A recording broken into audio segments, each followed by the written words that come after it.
Marxists destroy art. That is to say, Democrats, today's Democrats, destroy art. That's the topic of today's Bold and Blunt, and I'm your host, Cheryl Chumley, giving you a Christian conservative look at today's news, politics, culture, and events. Do you remember former First Lady Jill Biden's Christmas show a couple years ago? The very weird, whiz-like theatrical performance that paraded through the White House. So odd. If you don't remember it, here's a little recap. Fox 26 out of Houston, a couple of their anchors discussing it. Here it is. Well, it's being called everything from bizarre to freaky to banana. That's right. First Lady Jill Biden getting some strong opinions from social media over this year's White House Christmas video. So the theme is magic, wonder, and joy, and features members of a New York City-based dance troupe performing an interpretation of the Nutcracker suit. Well, one blogger says that the video gives off a Hunger Game aesthetic. Another saying so much cringe. You tell us. What do you think of the video? Well, I'll tell you. First off, it's not Nutcracker suit. It's Nutcracker sweet. But yeah, it was like a Hunger Games weirdness come to life. And it's odd when you think about it. But on the other hand, when you consider the mindset of today's Democrats, and you realize that their minds, their logic, their ways of thinking and regarding things in society, both politics and culture, very much more in line with what Marxists think, right? They're much more communist-minded, socialist-minded, Marxist-minded than they are capitalistic-minded or individualist-minded or American-minded. So a show like this, when you realize that it follows that sort of Marxist line of logic about art, then it starts to make sense. And before I get into more of that, I want to quickly mention, if you like Bold and Blunt, you may get Bold and Blunt at edify.app, at Real Life Network, at washingtontimes.com, where you may also subscribe to my Bold and Blunt newsletter. Just enter your email address at the newsletter section under Bold and Blunt with Cheryl Chumley, and you'll get delivered to your email box Monday, Wednesday, and Friday my commentaries, my Bold and Blunt audio versions of my podcast, as well as my Bold and Blunt video versions. One just dropped this week. I interviewed Yael Eckstein. She is the president of the International Fellowship of Christians and Jews, and she was over in Israel and interviewed with me about what's going on the ground in Israel now that we have this new pro-Israel administration. But you want to check that out. You want to sign up for my newsletter. You can also get, of course, Bold and Blunt wherever podcasts are available. I also want to quickly mention that I have a new book out that tails nicely with the topic of today's discussion.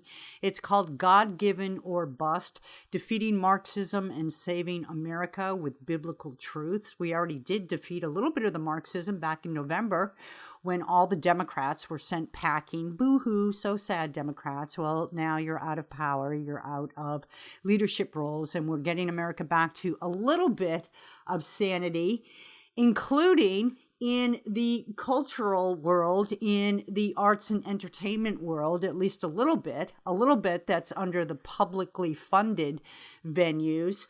And before I talk a little bit more about what's going on in the latest in arts and culture in news, by way of breaking news, the Kennedy Center in Washington, D.C., and I have a great guest today who's going to talk about that, I want to talk about just art in general and how Marxists, how communists, how collectivists, because that's what we're talking about. You can make the distinction. You can have your scholarly debates at home around the kitchen table or in the dining room and living room or whatever about the differences between Marxism and socialism and communism and progressivism and Democrat party politics.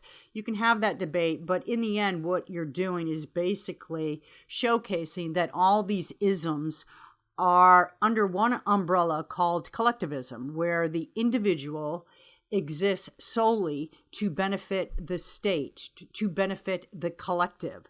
And that stands in stark contrast to what America stands for and was founded upon, and bases its American exceptionalism upon, which is called individualism. And more than that, in America, it's God-given individual liberties and rights. So it's never the government that grants us individual rights. It's that we are born with rights from a creator.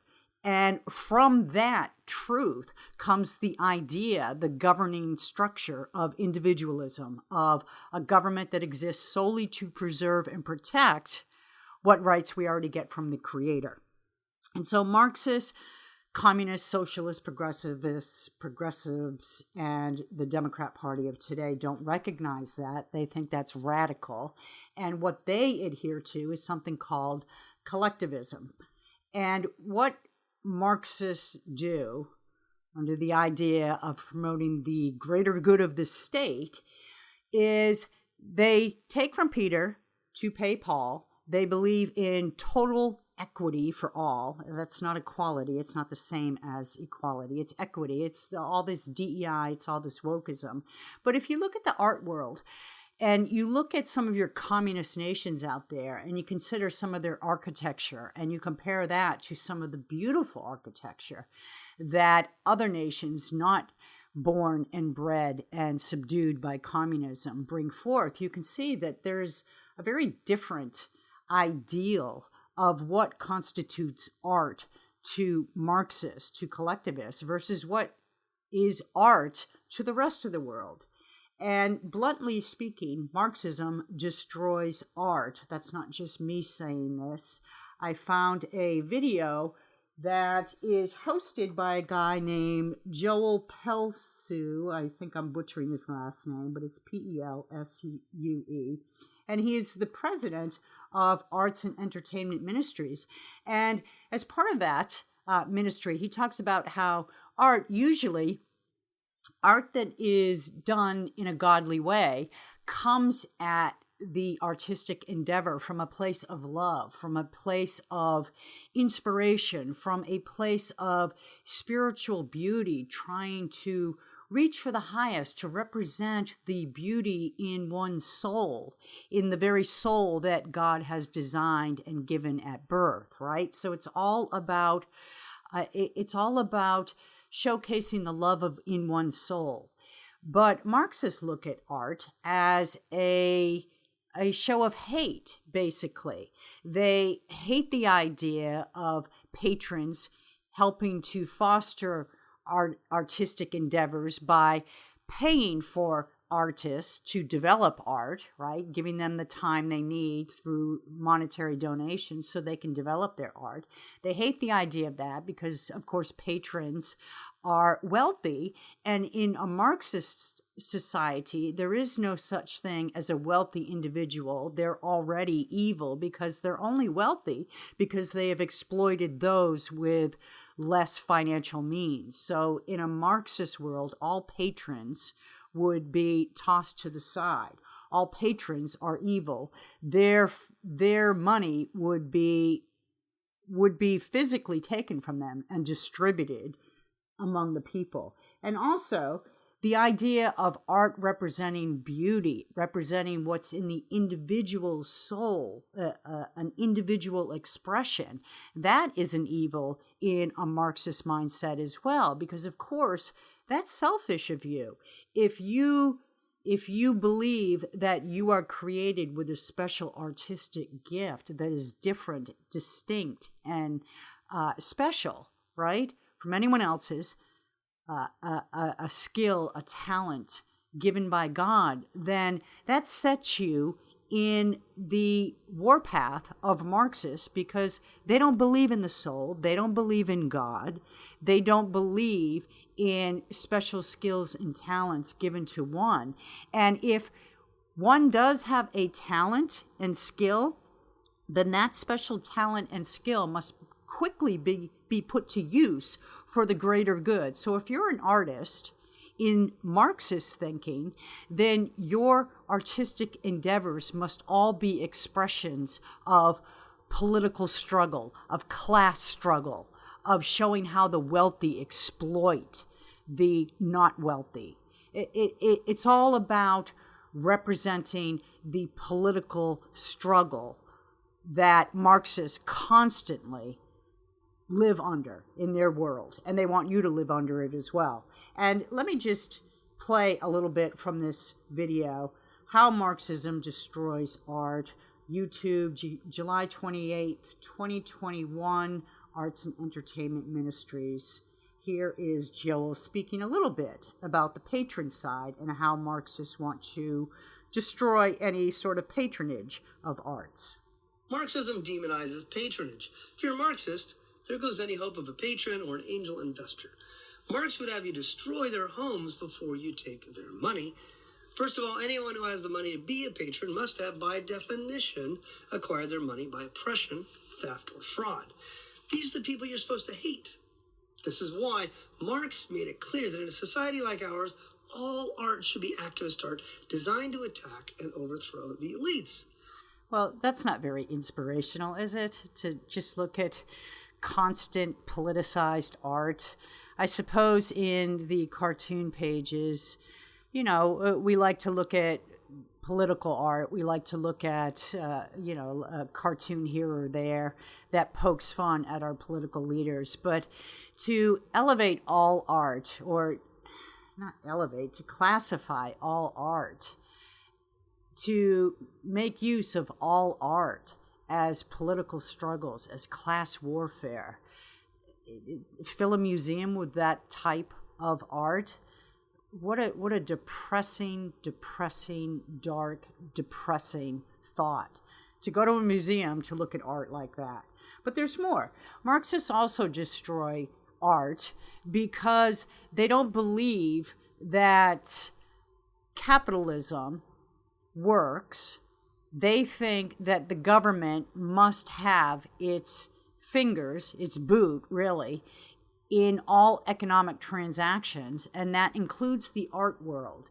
So if you're an artist and you produce something that is reflective of what's in your soul, and many people like it, and they bid on it because they want to own that piece of art and hang it on the walls in their homes, and the value of that piece of art therefore skyrockets because so many people have fallen in love with its beauty, they want to own it. Well, that's good for you as an artist, because then you can sell your art, you can make money off your art, you can one day aspire, at least in America, to become a full-time artist because your art is regarded well enough by enough people who are willing to pay for it, then you can make a living off your art.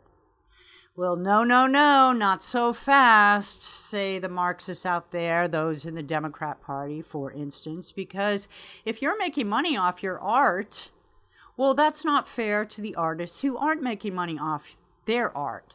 So either your money has to be taken and redistributed to those artists who aren't so lucky to make money off their art, or your art has to be subdued in popularity, and the art from the lousy artists out there have to be elevated and pushed into the market, and buyers must be forced to buy the lousy art because that's fair. That's fair. And so there is no free market in Marxist minds, and that includes a free market for artists. So your artistic endeavors really aren't going to be valued in their true form under a Marxist system. Marxists destroy that free market, and that includes free market for artists.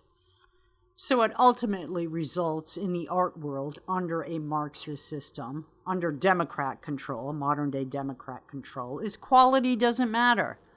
Quality does not matter. What does matter is your story as an artist. Are you a woman artist, a female artist who's had several abortions and has struggled to support yourself financially? Are you a gay black man, a gay Asian man living in a predominantly white community and therefore feel as if you're targeted somehow? See, these are the type of artists that Marxists, without even seeing your artwork, would love to elevate, would love to support. It's the story, it's the narratives that matter, not the quality. So what that leads to, of course, is the true artists out there either don't make money from their art or just are hopeless about ever being able to produce the type of art that their soul wants to produce, and they give up their craft.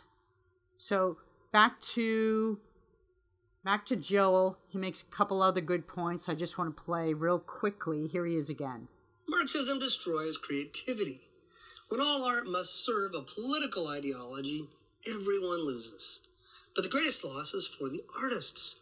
No longer is the creativity unfettered by political pundits. No longer are they free to say what they want or to follow an idea or an inspiration wherever it leads. No, all art must support the political philosophy of the day. See, Marxism has no room for any other ideas. It knows no grace. It knows no love. It only knows hatred of the elite they seek to overthrow and hatred of anyone who does not fall in line and begin to hate everything they hate. Is it starting to make a little bit more sense how Democrats like Jill Biden can put on such a depraved show in the White House and consider that artistic, consider that beautiful? Yeah, it starts to make sense when you realize that the Democrats aren't really Democrats any longer.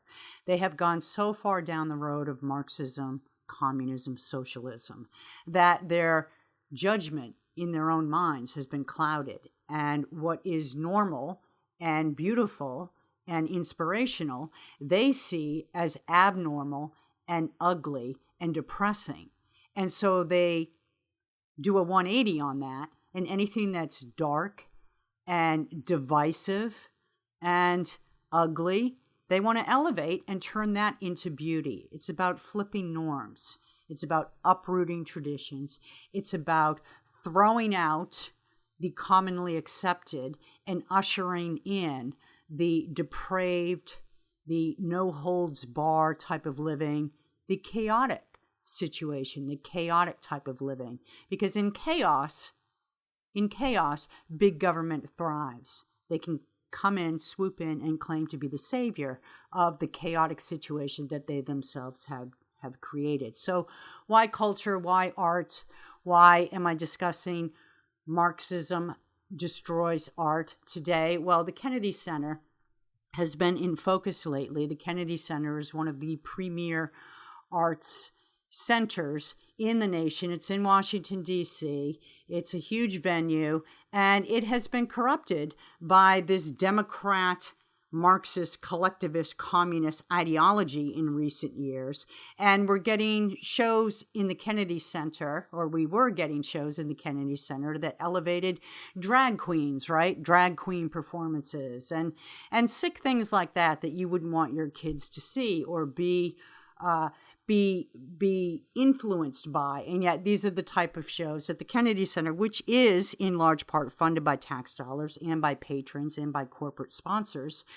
These are the types of things that we have been paying for. Well, Donald Trump is now the president, and as part of his recent presidential actions, he has uprooted the board of trustees, ousted the leftist ideology influences from the Kennedy Center, and we have a new batch of board members there who are looking to replace the drag queen shows with things that are actually beautiful.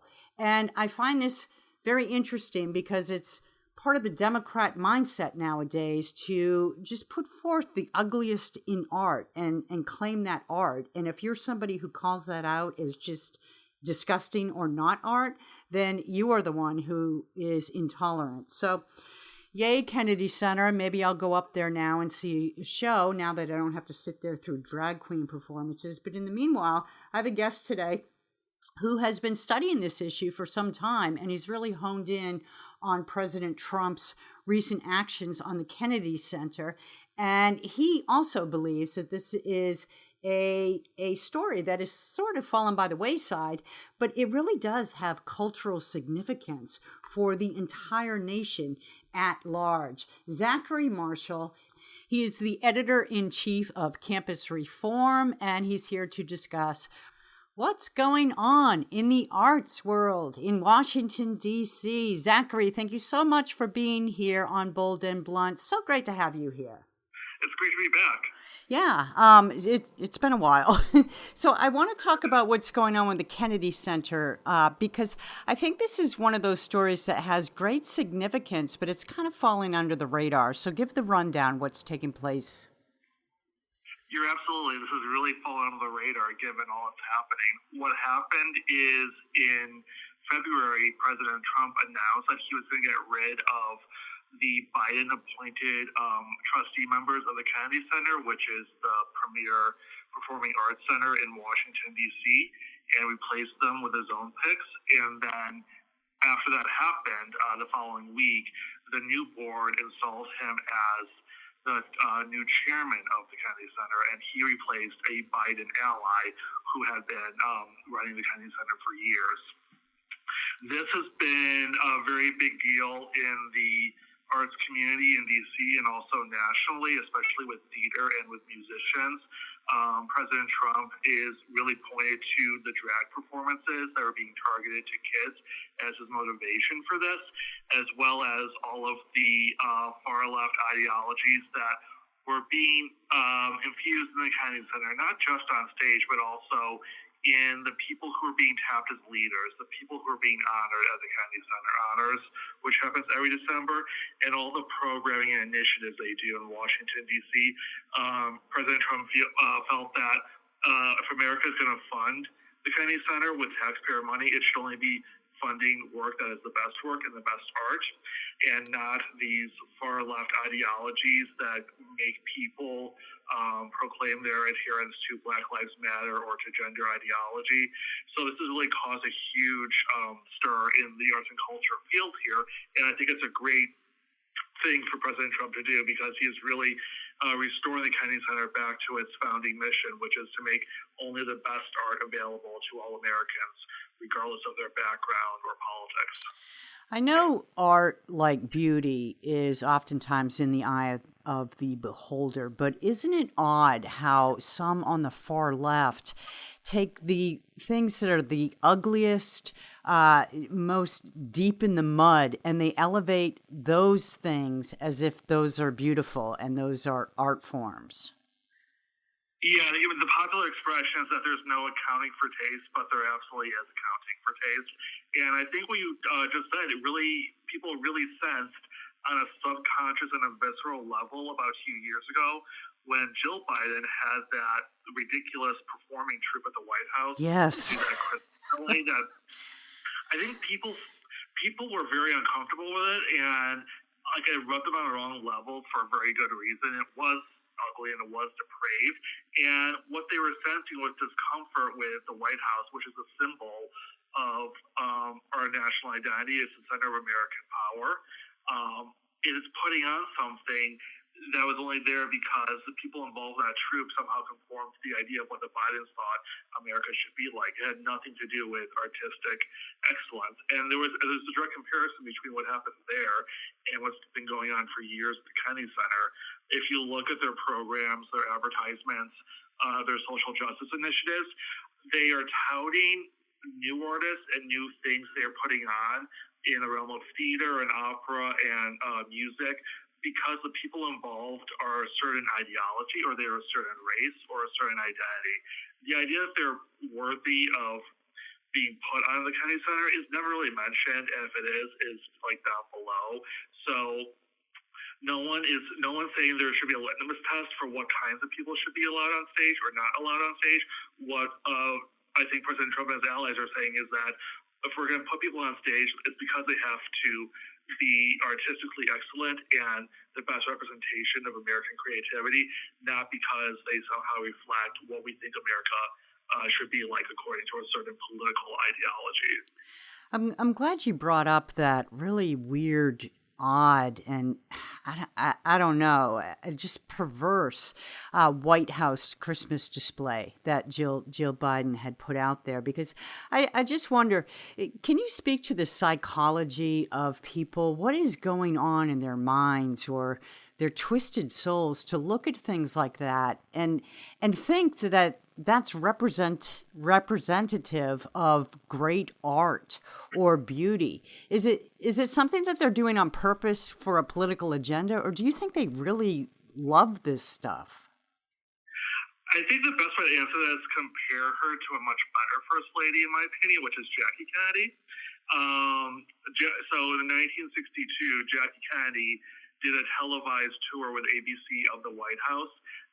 She spearheaded a brand new initiative, which was that the White House, regardless of who is going to be president going forward, was going to collect American antiques that represented the best examples of American craftsmanship and creativity. And she did a tour of what they had decorated so far, what they had collected, and what they were working on. And throughout that entire interview, which anyone can watch for free on YouTube, she says only the best will do at the White House. It should only be the best. And that was very much the ethos that went into the founding of Kennedy Center, which was launched in 1971. This is all, that got lost over the decades as people in academia and the arts, those who have the power to tell the rest of the public what counts as good art, what counts as talent, and what counts as market sophistication, changed over the years. So by the time you get to Jill Biden, she's part of a cohort of cultural and political leaders that genuinely believe they know what is the best and what is most sophisticated, but what they don't realize is that what they're judging on is based on political ideology and affinity. So they are seeing people like them who want to force everyone else to use certain pronouns, who want to embrace legal immigrants as if because it makes them feel good inside, and they see that kind of that sensibility as like a marker of sophistication. So in their minds, people who don't share that sensibility and people who think differently from them are somehow intellectually and culturally inferior to them. And that's why you would never have the kind of Christmas decorations you saw with Melania Trump in the Biden White House, and why you never really see conservative performers at the Kennedy Center in prominent positions, whether it's getting a Kennedy Center honor, being on the main stage, or being among the special VIP guests at the different events throughout the year. It makes me think of the, and I don't know if you've read this, you can tell me if you have or not, but it makes me think of the Ayn Rand novel, Atlas Shrugged, and the character Edmund Toohey. He used to collect all these low talent people in arts and put them out there as if they were now the new standard of what was great. And it just seems a society that is reflective of a culture that's degraded when you have shows like this going forth at the Kennedy Center. Oh, absolutely. I mean, it corrodes and it makes us worse off because the arts and culture, it works on many levels to make us better. It makes us better as individual people. It brings us together, and it's also a form of power that benefits us. Our ability to project American influence and identity through our film, through our television, through our music, and through our plays, that influences the rest of the world, and that's a form of soft power that our presidents are able to exert on the world stage. And when that gets corrupted by divisiveness and by one part of the country telling the other part what to think and what to do, the celebration of American identity in all its diverse forms gets completely corrupted, and that diminishes community cohesion and diminishes our sense of patriotism and our sense of what being an American is. Well said. And thinking further on that path, it also really punishes hard work and talent, right? Because if you have somebody, 2 years old studying ballet and they're thrown off stage or not allowed to perform when they're in their 20s and at the top of their game because of a DEI hire or a drag queen performance, that's really a slap in the face to hard work and talent. Oh, absolutely. And then it goes even deeper than that because there was a period of about 5 to 10 years where you had people admonish high art. They admonished ballet for being racist and part of white supremacy. Campus Reform reported on that a few years ago. And if these, I would say, tastemakers, and I'm using that term very loosely, in academia and in the arts, really decided that they were going to queer the arts form. And by that, I mean literally they were going to make different characters queer in different stories that they were putting on, and also trying to upend this idea of what is good art and what represents artistic exceptionalism from the everyday life that we all go through. And I think that really made them more powerful because they created a language that only they could speak. So if you did not share their sensibility, if you did not vote like them, if you did not talk like them, you were going to lose access to jobs, not just the Kennedy Center, but any museum or performing arts center in the entire country, whether that was behind the scenes or on stage. There's been a period of years where white men, no matter if their merit, were unable to get jobs because they had to be sacrificed for diversity hires. So museums and different performing arts centers can meet these arbitrary quotas and benchmarks they created to fulfill their DEI missions.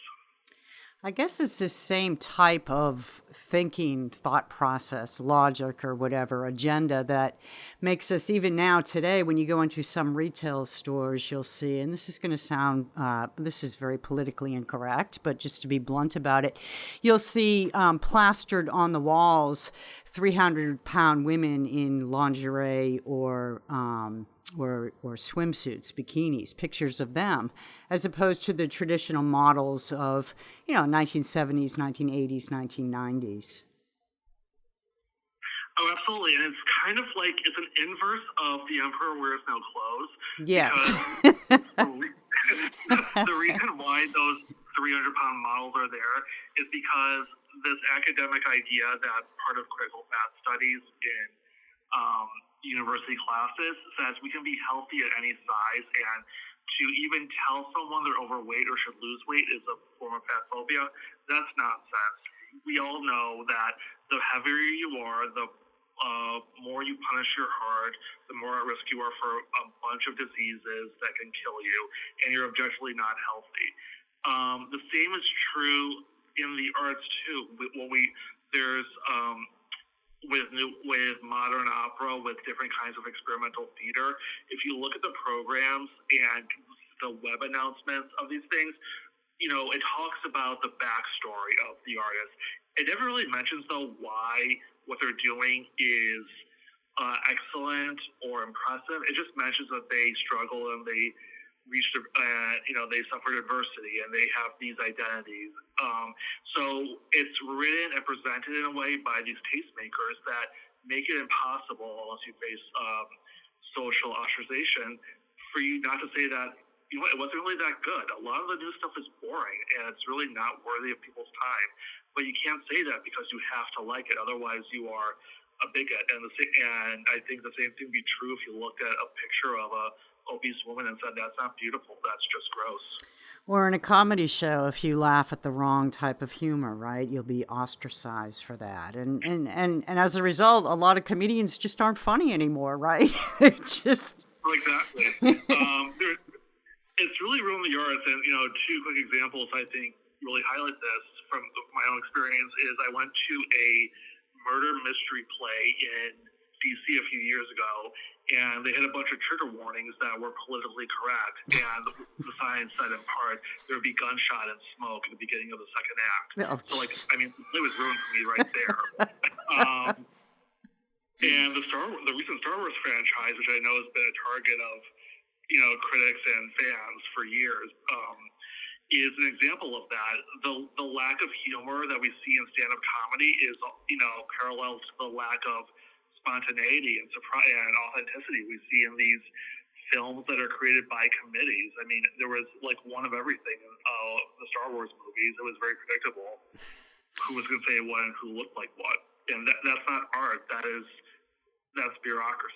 Yeah, it's like propaganda or something. And thankfully, there is a backlash brewing. And not only have you found that with the Kennedy Center, which is great news, but you've also written this piece, and I want to finish up with this. You've written this great piece in The Hill, How Linda McMahon Can Rule Out and Destroy Camouflaged DEI Programs, Department of Education's new chief. So talk a little bit about that, what you expect to see from Linda.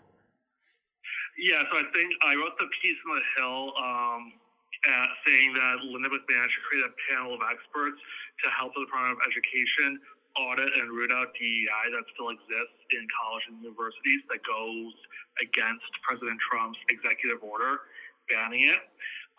What I see from Secretary McMahon is that she is very much intent on winding down the scope of operations in the department to make it as bare bones as possible until the time at which President Trump can actually abolish the department.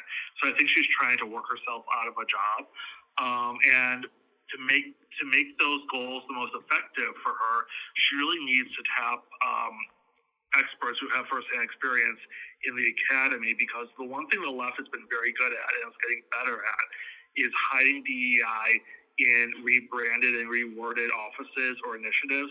They're using words now like belonging or community, or they're taking out the E, so now it's diversity inclusion. So you can't just control F DEI in a university directory and find it. You need people who know how the left operates and how they argue, because without that inside expertise, it's very hard to combat the left when they're trying to argue and show that they're just promoting diversity, which is a malicious claim and a false claim. So I think Secretary McMahon will be best off serving the American people if she uses a panel of academics and professors who have experience with this and can help the bureaucrats and lawyers in the department root out DEI. That's some good advice. Good advice and good stuff. Good coverage. Zachary Marschall, I want to thank you so much for being back on Bold and Blunt. Look forward to speaking with you again soon. Thank you so much. And that's another Bold and Blunt. Remember, if you like Bold and Blunt, you may get Bold and Blunt at edify.app, at Real Life Network, at WashingtonTimes.com, and of course, wherever podcasts are available. And one more time, don't forget to pick up a copy of my latest book, God-Given or Bust, Defeating Marxism and Saving America with Biblical Truths. Thank you for listening. Tune in next time. In the meanwhile, don't forget, stay blunt, stay bold.